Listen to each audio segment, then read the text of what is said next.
Assalamualaikum warahmatullahi wabarakatuh. Perkenalkan, saya Ainia Aprilianti Abna, peserta latihan dasar CPNS tahun 2025 angkatan 2. Pada kesempatan hari ini, saya akan mempresentasikan role model yang saya pilih sebagai tugas dari asinkronus agenda 2. Role model yang saya pilih adalah B.J. Habibie. Berikut profil dari B.J. Habibie. B.J. Habibie lahir dengan nama lengkap Profesor Dr. Insinyur Haji Baharudin Yusuf Habibie, Fellow of the Royal Academy of Engineering. Beliau lahir pada tanggal 25 Juni tahun 1936 di Parepare, Sulawesi Selatan, dan wafat pada tanggal 11 September tahun 2019 di Jakarta. Adapun jabatan penting yang pernah diraih oleh B.J. Habibie adalah Insinyur Penerbangan Internasional yang berkarir di Jerman dan Indonesia, kemudian pada tahun 1978 sampai tahun 1998 menduduki sebagai Menteri Riset dan Teknologi Republik Indonesia. Kemudian pada tahun 1998 beliau menduduki jabatan sebagai Wakil Presiden Republik Indonesia ke-7, dan pada tahun 1998 sampai 1999 beliau menduduki sebagai Presiden Republik Indonesia ke-3. Adapun prestasi yang pernah diraih oleh B.J. Habibie adalah yang pertama, perintis industri pesawat terbang Indonesia, yaitu PT Dirgantara Indonesia atau IPTN. Kemudian mengembangkan teori crack propagation yang dikenal sebagai teori Habibie Factor. Dan yang ketiga, memimpin proses transisi demokrasi pasca Orde Baru. Pada diri B.J. Habibie terdapat nilai-nilai berakhlak dan penerapannya. Yang pertama adalah berorientasi pelayanan. Contoh sikap dari B.J. Habibie adalah fokus pada kesejahteraan rakyat dengan kebijakan nyata.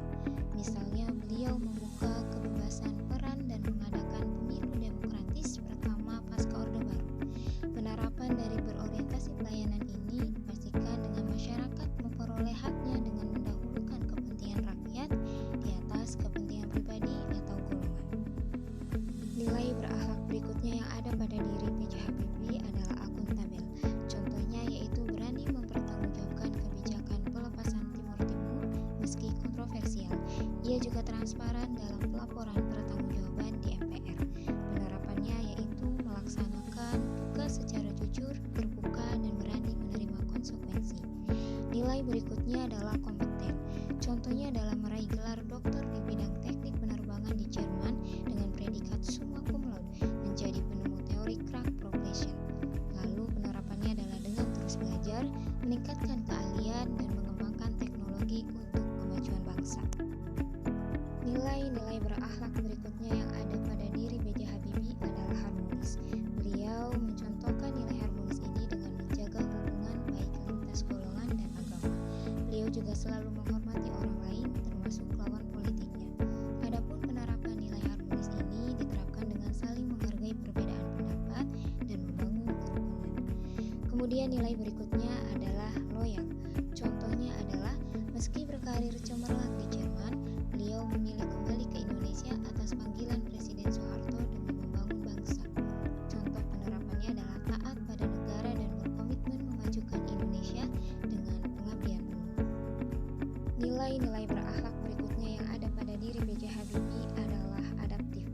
Contohnya adalah beliau mampu memimpin Indonesia di masa krisis reformasi. Beliau juga cepat menyesuaikan kebijakan dengan situasi politik dan ekonomi. Adapun penerapan dari nilai adaptif adalah beliau tanggap menghadapi perubahan, berani mengambil keputusan di situasi genting. Lalu nilai berikutnya adalah kolaboratif. Contohnya adalah beliau membangun IPTN dan industri teknologi dengan menggandeng banyak ahli, pemerintah, dan mitra internasional. Adapun penerapan dari nilai kolaboratif adalah bekerja sama lintas disiplin, saling mendukung untuk mencapai tujuan bersama. Dari nilai-nilai berakhlak yang ada pada diri B.J. Habibie, saya dapat menyimpulkan bahwa B.J. Habibie adalah teladan nyata sosok pemimpin dan insinyur yang cerdas dan inovatif atau kompeten. Beliau juga mengutamakan rakyat atau berorientasi pelayanan, lalu beliau juga jujur dan tanggung jawab atau akuntabel. Beliau menjaga keharmonisan sosial atau harmonis, beliau juga setia kepada bangsa yang berarti loyal. Dan kemudian beliau juga mampu menyesuaikan diri, yaitu adaptif, dan juga beliau suka bekerja sama, yang berarti B.J. Habibie merupakan sosok yang kolaboratif. Demikian presentasi dari saya. Terima kasih. Wassalamualaikum warahmatullahi wabarakatuh.